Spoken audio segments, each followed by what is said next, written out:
How can we disassemble the hydraulic hammer? First fix the hydraulic hammer, and then disassemble these two hydraulic oil hoses.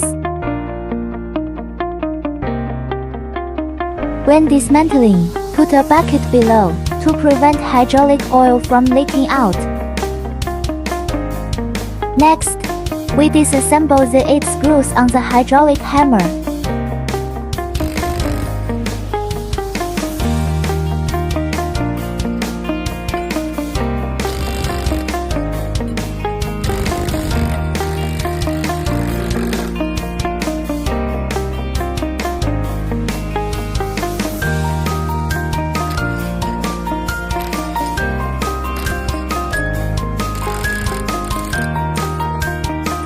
Now, our hydraulic hammer has been disassembled.